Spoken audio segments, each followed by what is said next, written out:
नमस्कार दोस्तों, कल हमने जाना था अपने वीडियो में संज्ञा के बारे में और आज हम बात करेंगे संज्ञा के भेदों के बारे में। कल हमने बात की थी कि संज्ञा के 5 भेद होते हैं। आज हम उन्हें डिटेल में जानेंगे कि वो 5 भेद कौन कौन से होते हैं। तो पहला भेद होता है व्यक्तिवाचक संज्ञा। व्यक्तिवाचक संज्ञा, आइए इसकी परिभाषा पढ़ते हैं। जो किसी विशेष व्यक्ति, स्थान या वस्तु के नाम का बोध कराती है उसे कहते हैं व्यक्तिवाचक संज्ञा। अब विशेष शब्द यहाँ पे इसलिए लगा है, अब जैसे राम है, उदाहरण देखिए, राम, गंगा, पटना आदि।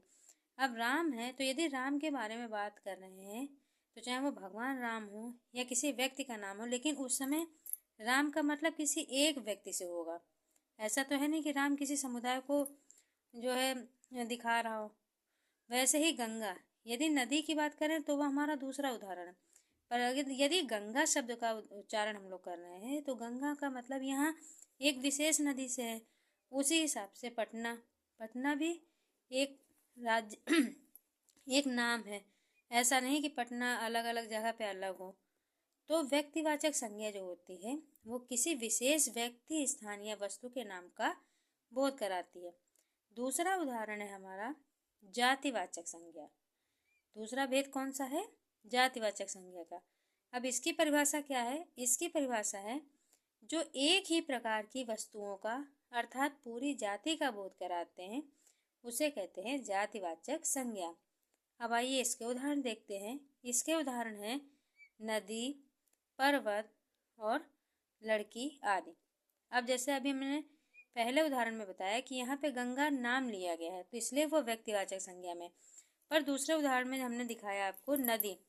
अब नदी जो है, नदी शब्द पूरे नदी समुदाय को व्यक्त करती है।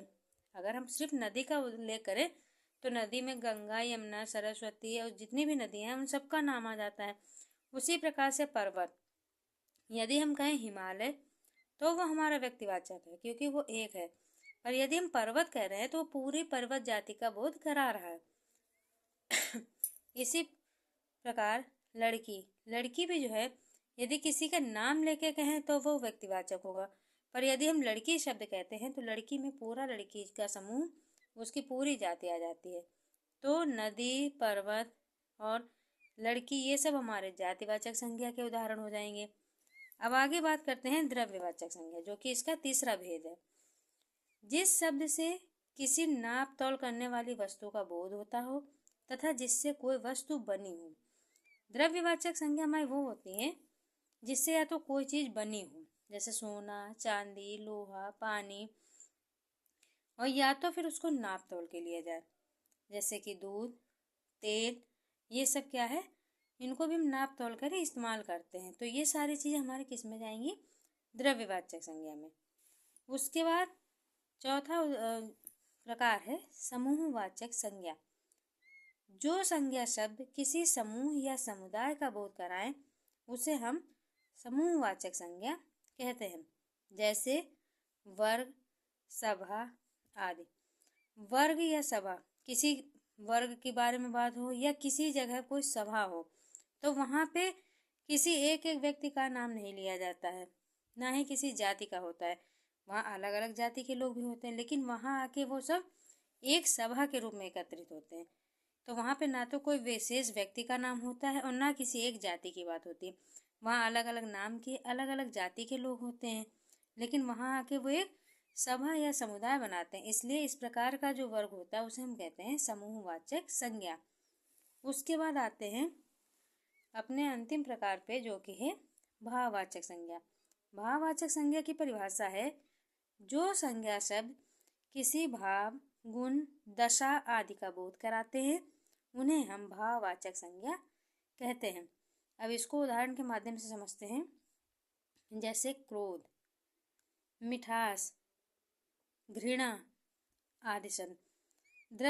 भाववाचक संज्ञा में मित्रों एक बात ये भी होती है कि आप खुद जानते हैं कि भाव या किसी प्रकार का फील जो है वो हम सिर्फ महसूस कर सकते हैं, ना ही किसी को दिखा सकते हैं। अब जैसे क्रोध आ रहा है, आप क्रोध व्यक्त कर सकते हैं लेकिन कितना क्रोध है ये आप स्वयं ही जान सकते हैं। उसी प्रकार किसी चीज़ को अगर आपने खाया है उसकी मिठास को, उसकी कड़वाहट को आप ही बेहतर समझ सकते हैं, उसे आप अपने शब्दों में उस अनुभव को पूरी तरीके से व्यक्त नहीं कर सकते। तो भाववाचक जो संज्ञा है उसे सिर्फ हम मन के द्वारा महसूस कर सकते हैं। तो दोस्तों, उम्मीद करती हूँ कि आपको मेरा वीडियो अच्छा लगा होगा। अगर आपको मेरा समझाने का तरीका अच्छा लगता है तो प्लीज़ मेरे चैनल को लाइक और सब्सक्राइब जरूर करिए और साथ ही अपने मित्रों के साथ शेयर भी करें। मिलते हैं कल नए टॉपिक के साथ, तब तक के लिए धन्यवाद।